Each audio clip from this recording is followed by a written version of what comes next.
Randy Ford, my buddy from Walker Downrigger, the president of Walker Downriggers. Randy and I are doing something a little different. You're gonna hear the wind today, and you're probably gonna see a lot of rough water. We've got Manitoulin here, I got Sudbury over there, I got Killbear there, and we've got caged escapees right here. Shore lunch. Shore lunch. Stick with us, because we're going fishing, and what we're doing is we're fishing for escaped commercial rainbow trout. And believe me, there's all kinds of them up here. Can you put that on ice for me, buddy? I can do that. Thank you. I'll have it for lunch, though. I'm going fishing all the time, and my baby's going fishing too. Bet your life that your sweet wife can catch more fish than you. Any fish will bite if you got the right bait. Now here's a little something that I'd like to relate. With my pole and my line, I'm going fishing. Yes, I'm going fishing. My baby's going fishing too. Going Fishing with Darryl Choronzey is brought to you in part by Yamaha, Abu Garcia, Montana's Cookhouse, and Berkeley.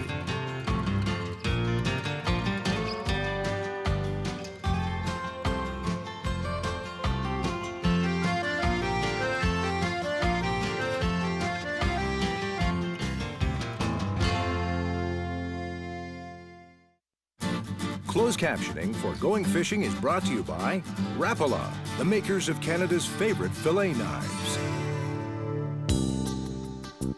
At the present time, it's the hottest troll fishery on the Great Lakes, and it's located in some of Ontario's most picturesque cottage country.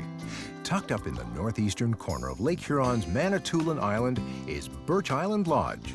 The cold waters surrounding this famous fish camp are now alive with tens of thousands of voracious rainbow trout.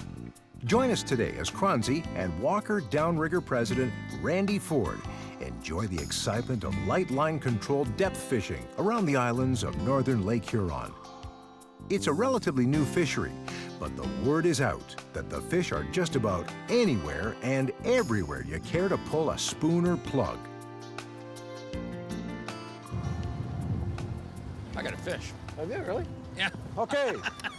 Fish on. How'd you do that? Randy and I were just putting the rods out, and I says, hey, did you bang my rod? No, I got a rainbow here. I don't believe you got it. I do have one. And you're saying put them down shallow. How much shallower can you get it? We're skipping on top. We're having a hard time today with the weather. If you look, I mean, there's whitecaps all over the place, and we're trying to duck in behind some of these rock outcroppings. But I says to Randy, let's go in real shallow, right? Put it down 10 feet. I never put it down 10 feet at all. You want to grab that hat? You can get it right now. Oh, you got a rod there. Randy, you're all tangled. You lost your hat. I don't need the hat. I think it sank. I told you I didn't want a hat anyway. There's the hat. Let's get the fish and worry about the hat later. Hey, get that hat. But we were putting the rods down, and all of a sudden, bang, I never even got a chance to put it in the release. It's not windy at all. There goes my hat. It's not windy. And I'll tell you, it is really tough to film when you get conditions like this, right? We're just trying to find some calm water, and we can't find it. Randy, this guy walloped me, you know? Right on the surface. I'm letting the line out, right? There are some big fish in here, Randy. You know, to be honest with you, there's a lot of 15 to 20 pounders. Am I tied up on that eye? You are now. Okay, let's see if you can.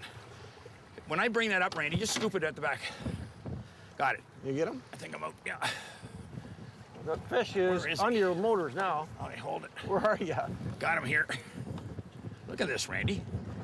Have you got him? Oh, Yeah. Here he comes. Here he comes. Nice fish. I don't want to lose my hat, Randy. Nice fish.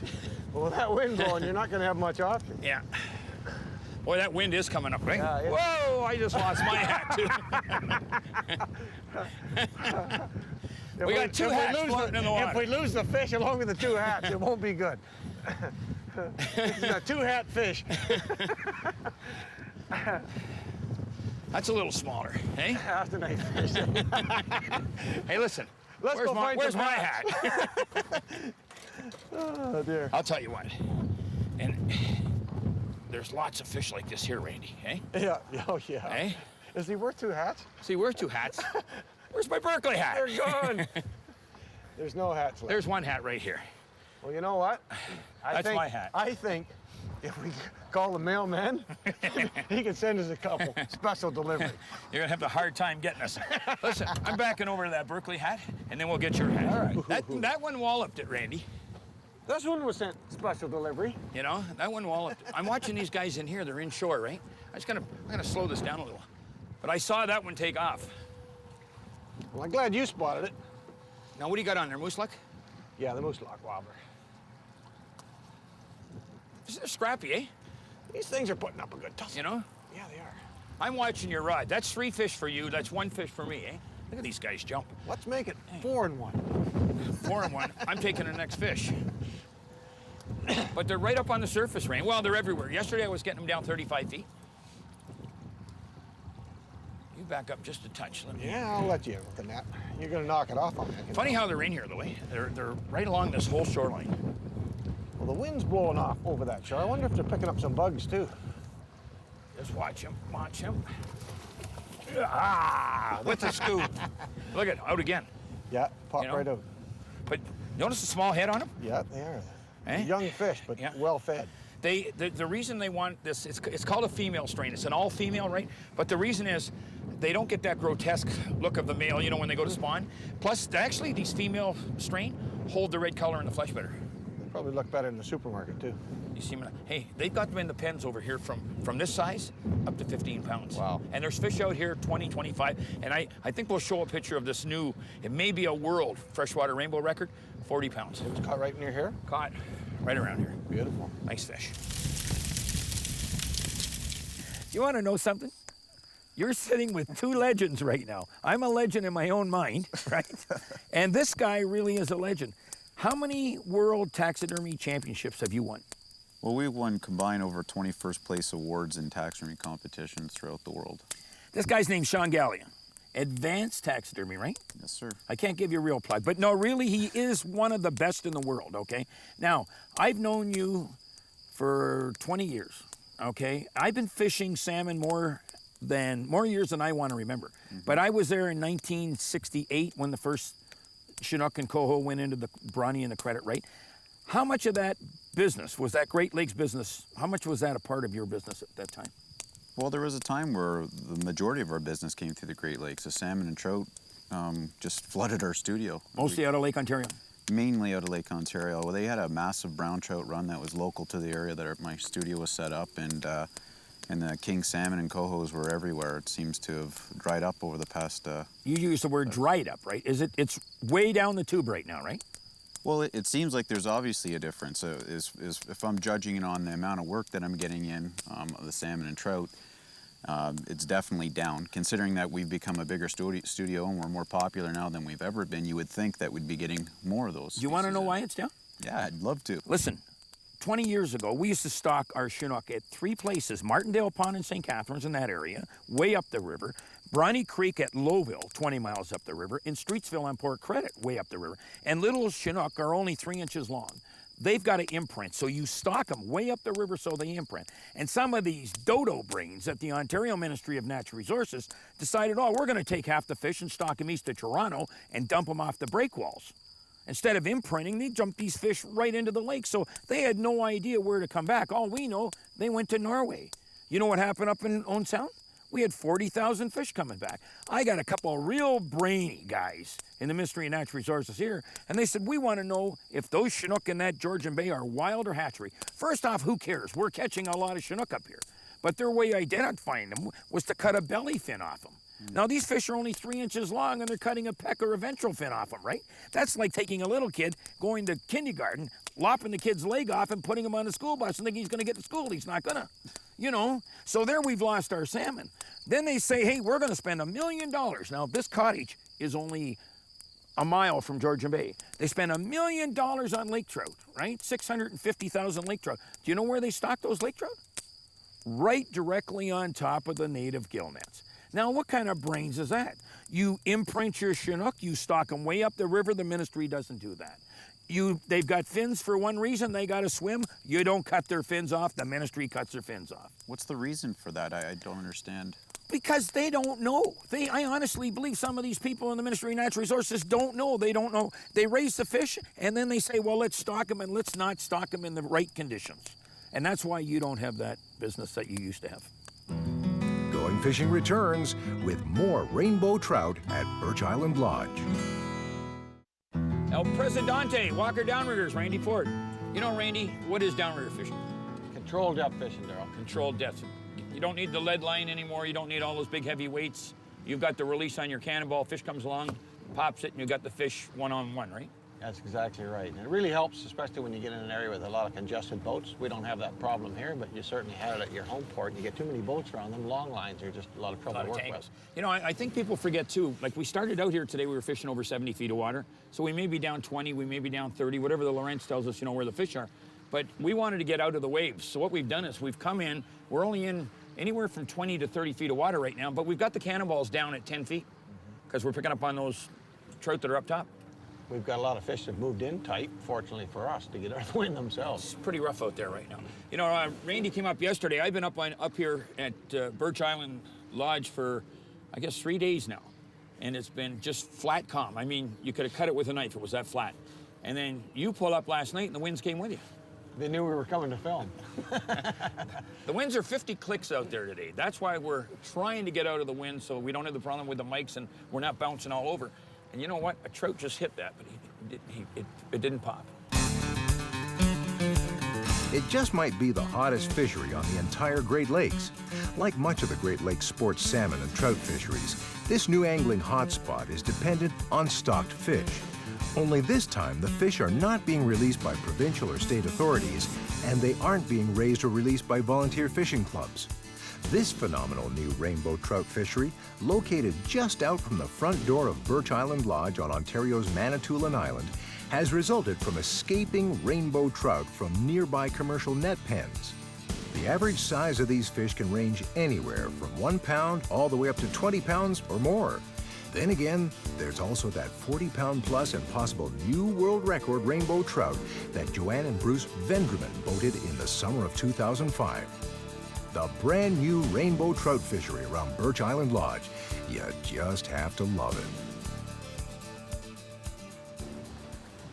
Randy, right off the cement pile. Look at this. I mean, there's so many fish in here, Randy, it isn't funny. You know that? Just amazing what's here. And it's incredible. I know, yeah. One after another. It's a fish factory. Pull that back just a little more, Randy. But yeah, it's amazing just how many fish are here, Randy. And again, we're not in the prime area because we can't get out in the rough water right now. No, that's right. But there's plenty of fish. You know, Josh says you'll come up here sometimes, there'll be 100 boats. Is that right? Yeah. I wouldn't be surprised. The Keep that ball right up there. Fishing's that good. Yeah, look at this fish. You got him? Yep. You don't want to run into that cement pile. Lots of fish. Now that's a small one for here, Yeah. right? Yeah. It's a great eater, right? That's what we're looking for today. You know, and here's the funny part. You got that boat for me? Yeah, I got the boat. Okay, I want to show you something. This is the really interesting part. When you go into Loblaws or AMP or someplace, that's the size you're going to get, right? Yeah. That's what they want for serving size, I should say, okay? But what happens is they also grow them here to 20 pounds. Right. Right? Because some people want the big ones for a banquet. I'm going to let this little guy go. Okay. What do you think? Sounds good. Over the side, baby. Shoo, gone. But you will catch these fish up here that are 1.5 pounds to 2 pounds. You'll get 15 to 20 pounders sometimes, and they're the ones at the banquets. You know, you'll see they call them salmon trout or whatever. They're a rainbow trout, but they want a big one on a banquet table. A nice red flesh. Wait till you see the flesh on these fish. It's just unbelievable. I can't wait for shore lunch. Try it. And now for the Montana's Cookhouse Tip of the Week. Remember, downriggers are the ultimate means of controlled depth fishing, doing away with heavy, cumbersome sinkers and allowing for light lines and small lures. Woohoo! Yeah! Randy just about ran out of his underwear there a second ago. Get a little excited, eh? See that little boat jump? I'll tell you what I'm going to do. I'm going to keep her straight. Well, I'll tell you what, Randy. I'll bring her around a little bit for you. How's that? They wallop those lures. Oh yeah, they like that. What is that? That little darty? Yeah. The darty, and it looks a lot like the moose luck, right? Yeah. Sure turning these fish on. But again, Randy, you know, I was only 10 feet down on my rod that you've got in your hand, by the way. Thank you very much. Nice fish. Yeah. Let's just get him up here. The big ones are eluding us today, Randy. You know that? Nice fish. Small hooks, eh? Yeah, they are. They pop up really quick. Randy, just look how pretty those fish are, though. Hey? Nice, eh? That is a nice, pretty fish. Dandy. Come on, buddy, sit still. I'm not gonna hurt you. You're going on the ice pack in about 1 second. Nice fish, Randy. Hey? Beauty. Hey, little footballs. They are. You know how many you could catch here in a day? Like, and again, this is no fish story. We caught one, what, 5 seconds after we started this morning, but it was too rough. We're almost on roller coasters out there. Even in here, it's windy, right? But if you can catch a lot of these fish, that's a lot of fun in a day. You bet. That's what it's all about, having some fun. And they are prime eating. Yeah. I want to see that flash when you cut them open. You tell me how. Slide me, buddy. I'll take it anytime. You bet.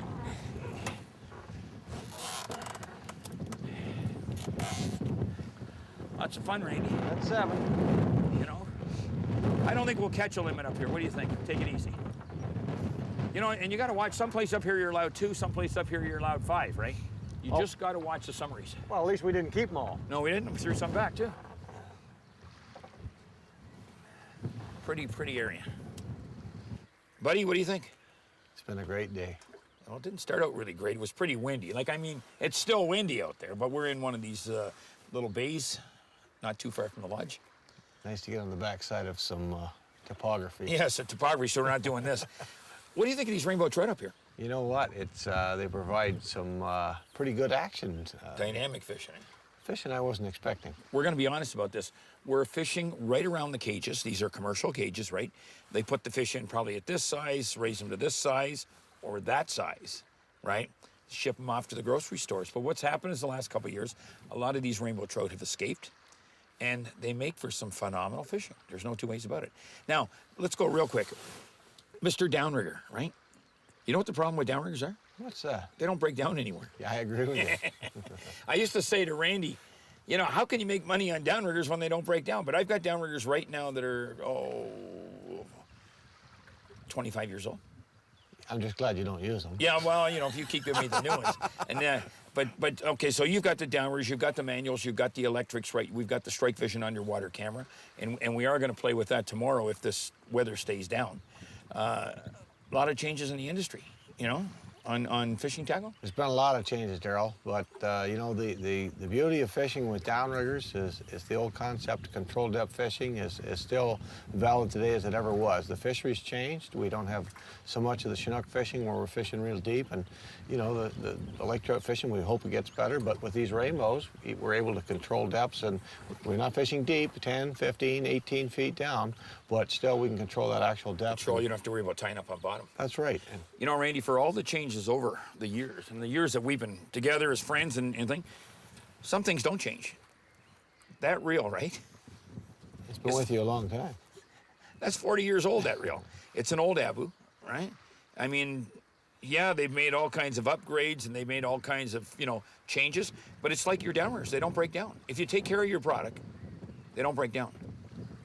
It's been pretty good. All the trips you've had it on, it's been good. Lake trout, Chinooks, whatever we've been on, it's been good. I'm afraid I'm going to lose it. If it ever fell over, I'd probably go after it.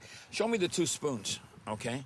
You got one there. We got one here. I guess this, I've never fished this before. You were showing me this. It's a Williams moose lock. Yep. And you had a darty too. And boy, I can't believe the way they produced on those rainbows today. They look almost the same. I think this one is a little thicker, right? This is a little thinner. Mm-hmm. But they both, you know, they were the 1-2 combination. They did the job today. Did you have a great time? I enjoy it anytime I can get out of the office, and you and I always have a great time when we get on the water anyway. Except when it's a little too rough. It was rough today. It was real rough. One other thing, and I don't know whether we got this on the show originally or not, but we were talking as I was bouncing up and down, right? But I've got my Zeiss binoculars, And you said, what are you doing? And we're watching these guys that are staying at the lodge with us, right? And I says, all fishermen are liars except me and you. And even he lies sometimes, okay? I don't tell fish tales. But honest to God, I'm checking people out with my binoculars all the time. You know, you say to them, you getting any fish? Oh no, well, oh no, don't come over. You know, there's no fish. And they're catching all kinds of fish, but they want the fishing grounds themselves. They wish they had your binoculars today because it was us that had the baits and the fish. I'm gonna go in and have shore lunch. You may be heading back to Collingwood today, eh? I'm gonna head out pretty quick. Yeah, we've got some more ground to cover, and you know, we're gonna hit the road. But it's been a great day. It was a great day. Lots of fish. Stick with us because we're gonna go over to shore lunch, I think. Go back to the lodge. Let's go for it. Let's do it. Pretty country, eh? Going fishing returns with the Napoleon Barbecue's Shore Lunch. Ingrid Baker. Now, I guess I'd call you the head honcho of, what do we call this establishment? This is Baker's Birch Island Lodge. Okay, how far north are we of South Baymouth? We are an hour north of South Baymouth. How far from Sudbury? An hour and a half. An hour and a half. What are we having here? I see the potatoes, and I see we've got some onions, and we've got some beans. And there's some beautiful fresh rainbow trout. No spaghetti. No spaghetti. No spaghetti. No Okay. spaghetti. What's in the mixins? Oh, it's a secret recipe. I can't tell you that. Oh, yeah, well, whose secret recipe is it? It's my husband's. If I get Derek over here, right, can he mix up the rainbow trout in the baker's secret recipe? He certainly can. Let's go for it, Derek. Hey, you know what? And I don't care what anybody says, shore lunch is the best thing of the It's fantastic. trip in the north, right? It absolutely is. There's nothing like fresh fish straight out of the lake and into the frying pan. I don't think there's anywhere you're going to see rainbow trout this red. I don't think so either. It's beautiful. Look at that fish go in. You know what? I can't believe the color on it. It's incredible. Ingrid Baker. And I know I said that over there, right? You did. Now, what is the name of this lodge again? It's Baker's Birch Island Lodge. Okay, now let's get this straight again. People in Toronto don't know what they're missing, right? That's right. It may be 5 hours to drive around, right? That's right. It may be a couple hours on the ferry, but it's a great trip. It is. Is Beautiful the fishing trip. always this good? Fishing is this good all the time. Are the rainbow trout always this red? They are. You mind if I use my fingers? Please go ahead. That's phenomenal. Excellent. Listen, if you get the chance, get up to Birch Island Lodge. It really is the best rainbow trout fishing in the Great Lakes. It is. Great hosts, great accommodations, and phenomenal fishing. We'll see you next week. We're gonna go fishing after we do this. Great. Sounds good to me. For more information on today's fishing location and other going fishing destinations, visit www.goingfishingtv.com. Going Fishing with Darryl Choronzey has been brought to you in part by Yamaha, Abu Garcia, Montana's Cookhouse, and Berkeley. Going fishing. Going Fishing would like to thank the following fine sponsors: Baby smiling my way.